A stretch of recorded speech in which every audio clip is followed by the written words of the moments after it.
Baiklah, Assalamualaikum warahmatullahi wabarakatuh. Perkenalkan, nama saya Dea Ramadini dengan NIM 2008716. Baiklah, saya akan memaparkan materi tentang menganalisa dan melaksanakan pemberian feedback dalam pembelajaran serta perbedaan individu dan kesiapan belajar dengan kinerja mandiri, bermutu, dan terukur.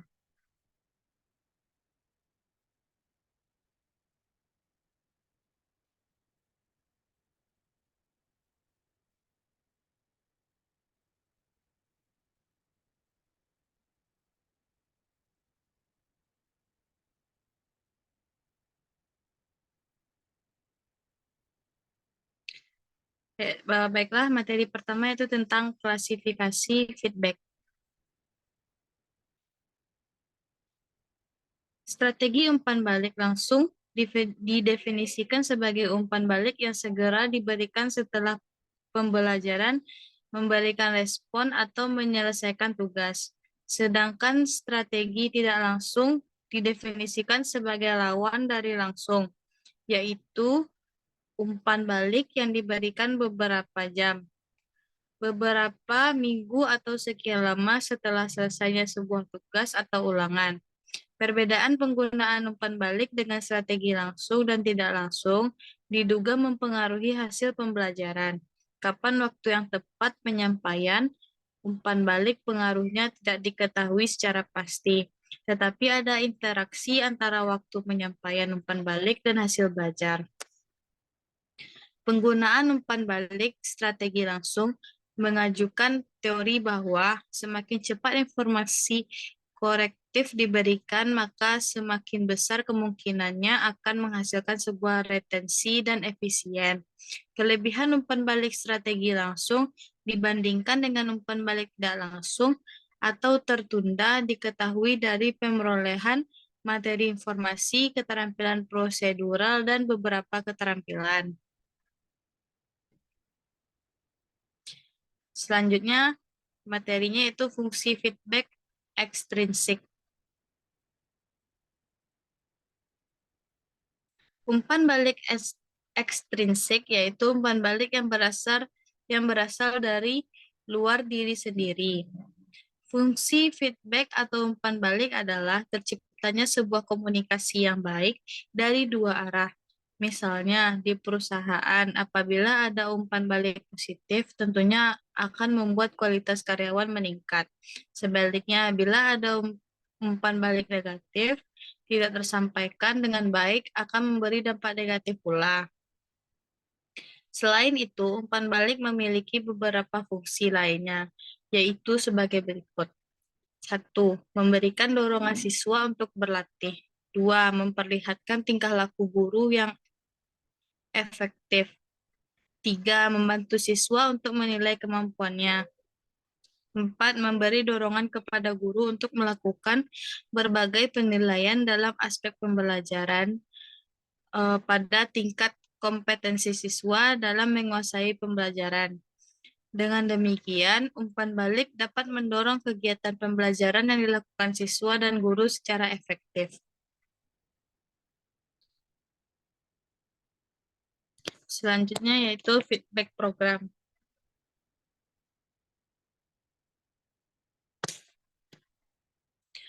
Program feedback dalam belajar motorik lanjutan adalah komponen penting dalam pengembangan keterampilan motorik yang lebih tinggi. Berikut adalah beberapa aspek penting dari program feedback dalam konteks ini. 1. Tujuan klarifikasi. Program harus memiliki tujuan yang jelas dan terukur. Peserta harus tahu apa yang harus mereka capai dalam pembelajaran motorik tersebut. Kedua, sumber feedback. Menentukan sumber feedback seperti instruktur, rekaman video, perangkat pelacakan, gerakan, atau rekan sesama yang akan memberikan umpan balik kepada peserta. 3. Frekuensi feedback. Menentukan seberapa sering umpan balik akan diberikan. Terlalu sering atau terlalu jarang bisa mengganggu proses pembelajaran. Keempat, jenis feedback. Mempertimbangkan jenis umpan balik yang akan digunakan seperti visual, auditif, atau kinestetik, sesuai dengan jenis keterampilan motorik yang diajarkan. Kelima, umpan balik positif dan kritik.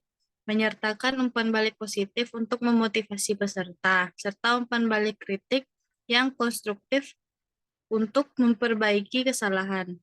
Program feedback yang baik dalam belajar motorik lanjutan membantu peserta untuk meraih tingkat keterampilan yang lebih tinggi dengan pemahaman yang mendalam tentang gerakan dan kemampuan mereka. Hal ini membutuhkan perencanaan yang matang dan konsistensi dalam memberikan umpan balik yang efektif. Selanjutnya itu menentukan kecepatan feedback yang dibuat.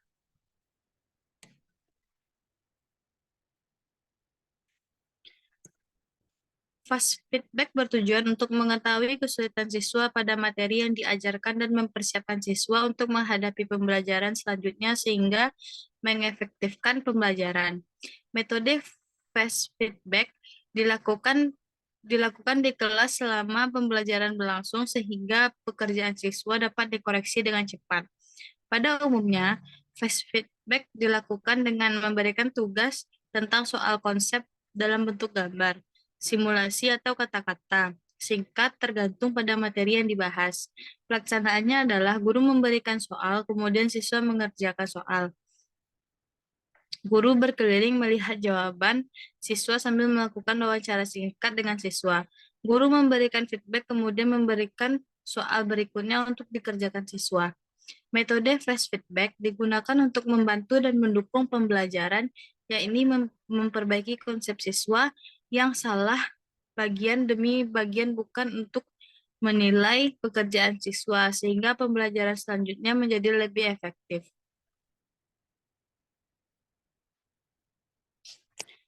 Selanjutnya yaitu menentukan frekuensi pemberian feedback.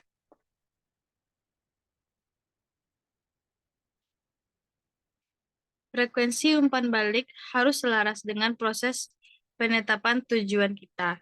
Sasarannya adalah pernyataan tentang apa yang ingin dicapai dan bagaimana mengukur kemajuan kita. Frekuensi umpan balik juga harus didasarkan pada komunikasi yang efektif. Komunikasi adalah pertukaran informasi dan ide antara kita dan penyedia atau penerima umpan balik. Frekuensi umpan balik tidak tetap atau statis. Itu dapat dan harus berubah sesuai dengan kebutuhan, preferensi, dan keadaan. Seiring kemajuan dalam tugas dan sasaran, mungkin memerlukan lebih banyak atau lebih sedikit umpan balik atau jenis umpan balik yang berbeda.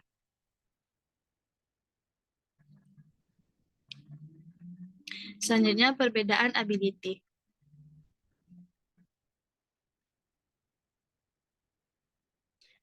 Menurut Kaplan, tahun 2013, ability atau kemampuan kecakapan, ketangkasan, bakat, kesanggupan merupakan tenaga atau daya kekuatan untuk melakukan suatu perbuatan. Sedangkan menurut Robbins, tahun 2015, kemampuan bisa merupakan kesanggupan bawaan sejak lahir atau merupakan hasil latihan atau praktek. Menurut Sudrajat tahun 2017, ability adalah menghubungkan kemampuan dengan kata kecakapan. Kecakapan ini mempengaruhi potensi yang ada dalam diri individu tersebut. Proses pembelajaran yang mengharuskan siswa mengoptimalkan segala kecakapan yang dimiliki. Menurut Hamalik tahun 2016, kemampuan dapat dibagi menjadi dua jenis, yaitu sebagai berikut. Satu, kemampuan intrinsik adalah kemampuan yang tercakup di dalam situasi belajar dan menemui kebutuhan dan tujuan-tujuan murid. Yang kedua, kemampuan ekstrinsik adalah kemampuan yang hidup dalam diri dan berguna dalam situasi belajar yang fungsional. Selanjutnya, pengaruh usia terhadap keterampilan.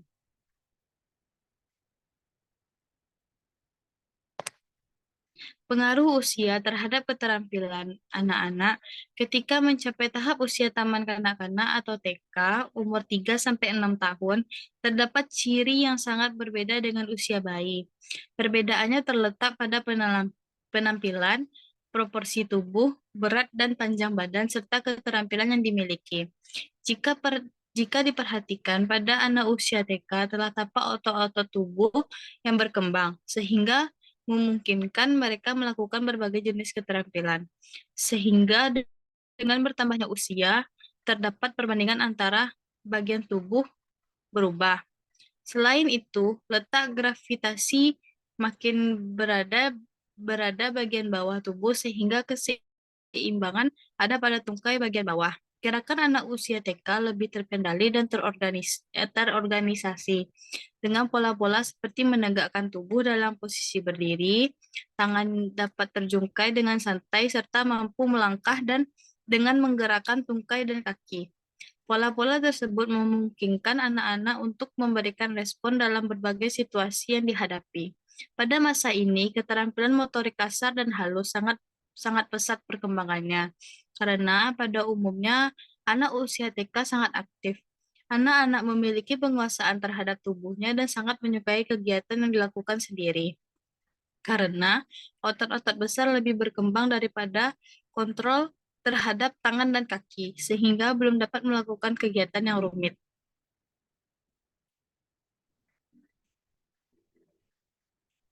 Selanjutnya, inteligensia dan penampilan motorik. Menurut Claparde dan Stern dalam Suhendri tahun 2010, mengatakan bahwa inteligensi adalah kemampuan untuk menyesuaikan diri secara mental terhadap situasi atau kondisi baru.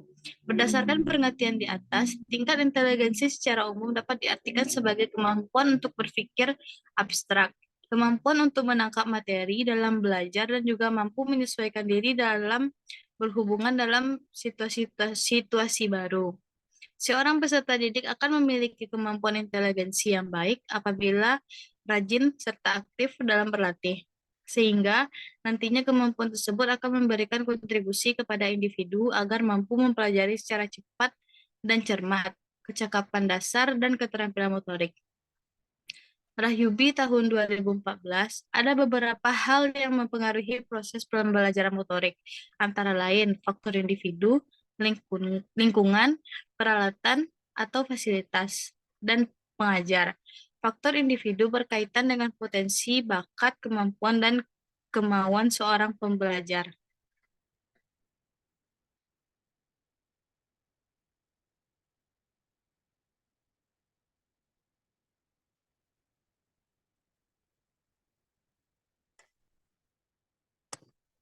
Selanjutnya, kesiapan aspek fisik.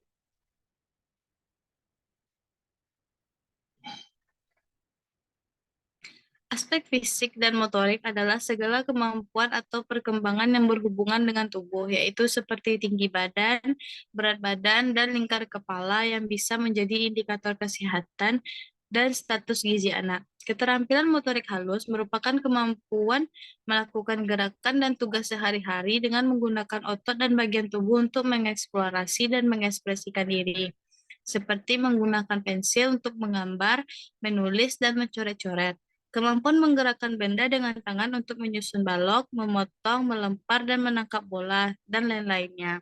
Keterampilan motorik kasar adalah kemampuan tubuh untuk bergerak, berkoordinasi, dan menyeimbangkan dengan menggunakan otot-otot besar atau sebagian besar untuk seluruh anggota tubuh yang dipengaruhi oleh kematangan fisik anak. Misalnya kemampuan duduk, berjalan, berlari, melompat, menendang, naik turun tangga, dan sebagainya. Berikut beberapa contoh stimulasi yang dapat diberikan orang tua untuk mengembangkan kemampuan dan kemampuan fisik anak. 1. Ajak anak bermain dengan tangannya, seperti memindahkan bola dari satu kotak ke kotak lain, menyusun cincin donat, menyusun balok, dan membuka halaman cerita sendiri. Yang kedua, bermain di arena bermain, mulai dari perosotan, ayunan, tongkat, dan masih banyak lagi. Dorong anak untuk mengikuti olahraga seperti berenang, bersepeda, atau aerobik untuk mempelajari cara menyeimbangkan tubuh sambil berdiri dengan satu kaki. Baiklah, itu pemaparan materi dari saya. Jika ada salah dan kurang, saya mohon maaf. Saya akhiri dengan Assalamualaikum warahmatullahi wabarakatuh.